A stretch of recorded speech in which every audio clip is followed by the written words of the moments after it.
పిలుచుకుని బొక్కలు పడే హిందూ భక్త కవులు అదే పని చేశారు. ఈ మతంలో ఉన్నటువంటి అత్యున్నతమైన సారాన్ని తీసుకున్నారు, పనికిరాని చేత బయటపడేశారు. అక్కర్లేదు బాగా. మనం ఏం చెప్పాం, మతం అంటే మణిమాణిక్యాల బురద తట్ట, మొత్తం నెత్తిమి పెట్టుకున్నామంటే బురద కారిపోద్ది, బయటపడేస్తే మణులు నష్టపోతాయి అని చేత బురదని కడిగి మణులు వాడుకోవాలని చెప్పి. ఇంతకంటే ఎవడన్నా సైంటిఫిక్ గా చెప్తాడా?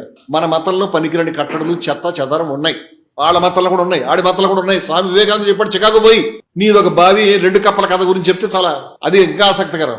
ఇదొక కప్ప అదో కప్ప, సముద్రం నుంచి వచ్చినటువంటి కప్ప బావిలో దూకి ఈ బావి, ఇంత మంచి బావిని నువ్వు చూసావా అంటే, నువ్వు ఎక్కడి నుంచి వచ్చావు? సముద్రం నుంచి వచ్చాను.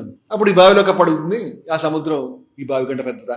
సముద్రం ఏంటరా బావి ఏంటరా బాబు, నువ్వు సముద్రం చూడలేదు, నీకు తెలియదు.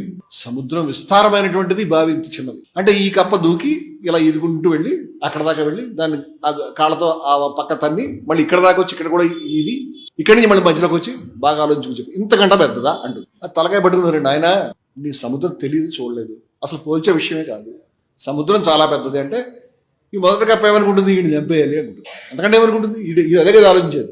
వివేకానంద కథ చెప్పి you Hindus you are in well, మీరు ఒక బావిలో ఉన్నారు, ముస్లింస్ ఒక బావిలో ఉన్నారు, క్రైస్తవులకు బావిలో ఉన్నారు, సముద్రం వేరే ఉంది.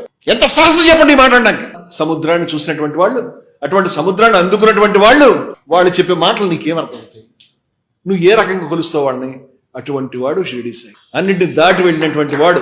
నువ్వు తొక్కలో వచ్చి కూర్చుని బొట్టు పెట్టుకున్నాడా, అంగి కట్టుకున్నాడా, రోజు గుడికి వచ్చాడు లేదా, నాకు ఫండ్ ఇచ్చాడు లేదా, ఏంట్రా నీ తొక్కల ప్రమాణాలు వినే కొద్ది చెప్తా.